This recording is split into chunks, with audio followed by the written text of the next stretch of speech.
मैंने बचपन से भैंस चराता था और दूध वूध बेचता था, उसमें दूध थोड़ा सा पानी वानी मिला के बेचता था ताकि मेरा भी खर्चा वर्चा चले।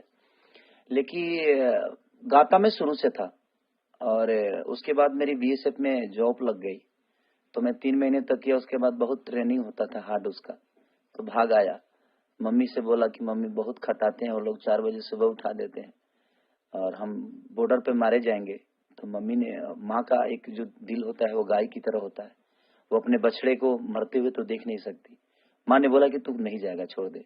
उस समय 50,000 रुपया घूस लगा था मेरा नौकरी होने में, तो था बहुत सारी चीजें। उसके बाद पापा ने गुस्से में आकर मेरी शादी कर दी। तो शादी होने के बाद अब जिम्मेदारी बढ़ गई मेरी और पापा बोले कि तब कमाओ। तो धागा कटिंग 6 महीने किया 300 रुपये पे गुड़गांव में डीएलएफ एक जगह है गुड़गांव में, वहीं के बगल में एक स्पोर्ट कंपनी थी, उसमें मेरे भैया जॉब करते थे तो उन्हीं के साथ लग गया। तो 300-400-500 रुपये का, तो उससे समस्या समझ में नहीं आ रही थी। पापा का डेली टॉर्चर होता था, मम्मी का क्या कमा के खिला नहीं रहा है, 400 में तुम्हारी ये सब चीजें चलेगी।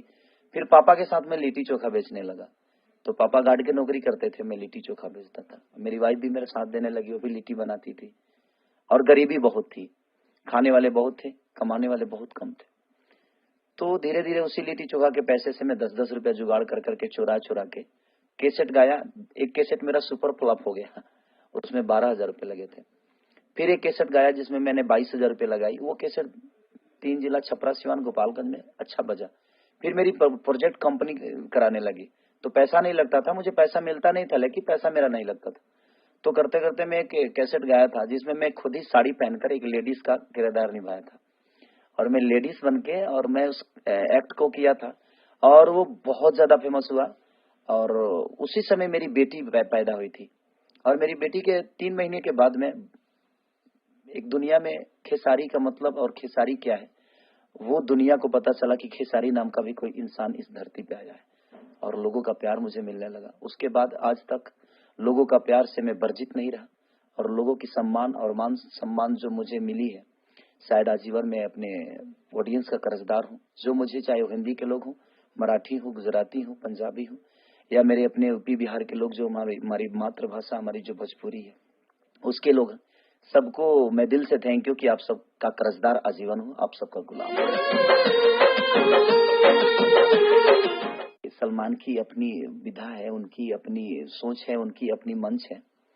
मैं अपने ऑडियंस के मन में खेसारी बन के बड़ा खुश हूँ। मुझे किसी की पहचान लेकर जीने का कोई शौक नहीं है। सलमान सर की अपनी पहचान है, वो हमारे लिए आदर्श है हमारे।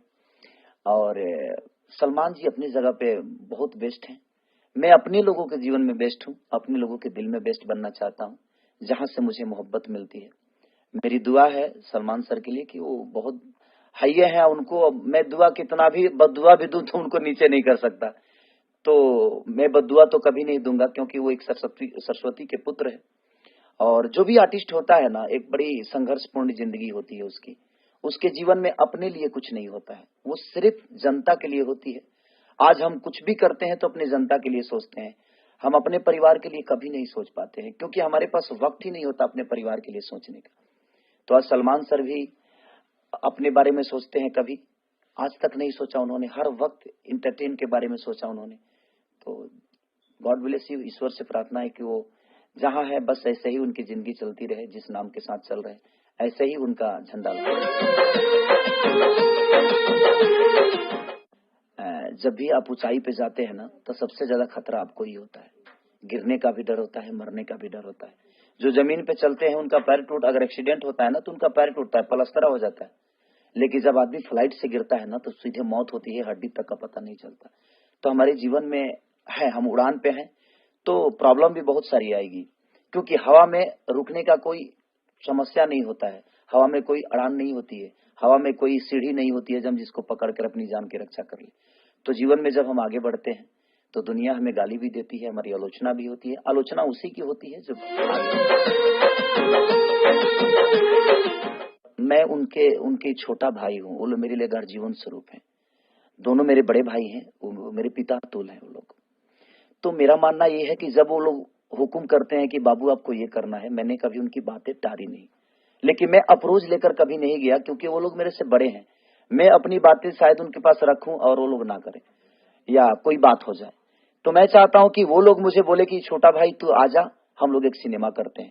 वहां मैं कभी ना नहीं बोलूंगा, क्योंकि वो लोग मेरे लिए सम्मानित है और वो लोग मेरे गार्जियन है। तो जल्दी हो सकता है, बिल्कुल होगा। हम फिल्म तीनों भाई, तीनों यहाँ की पांचों भाई, अरे रवि जी हमारे बड़े भैया, मनोज भैया, दिनेश भैया, पवन भैया, मैं और भी बहुत सारे कलाकार हैं। मैं सबके साथ काम करता हूँ, लेकिन ये पांचों पांडव हैं और ये महाभारत जो है इनके कहीं ना कहीं इन्हीं से चलती रहती है। बहुत हमारे छोटे भाई भी हैं जो लोग आए हैं, वो भी अपनी भोजपुरी को आगे बढ़ाने में बहुत सारी मदद कर रहे हैं। तो ये पांचों पांडव बहुत योगदान देते हैं और भोजपुरी को हम क्या बढ़ाएंगे, हमारी भोजपुरी इतनी अच्छी है कि इसको बढ़ाने की जरूरत नहीं है, हमारी जनता खुद ही इसको आगे बढ़ाएगी। मुझे फिटनेस रहने, मुझे खुद से शौक है। मैं 24 घंटा भी काम करता हूँ, लेकिन मैं 1 घंटे 2 घंटे जिम के लिए निकाल के वर्कआउट कर लेता हूँ। इधर 3 महीने से छोड़ा हुआ हूँ, क्योंकि भाग दौड़ में काफी ज्यादा, किसी को गोद लेना है, कहीं ये चुनाव, किसी का कोई प्रचार है, किसी का कोई शो है, और शूटिंग भी लगातार कर रहा हूँ और आउटडोर में कर रहा हूँ, तो थोड़ा कम हो पा रहा है।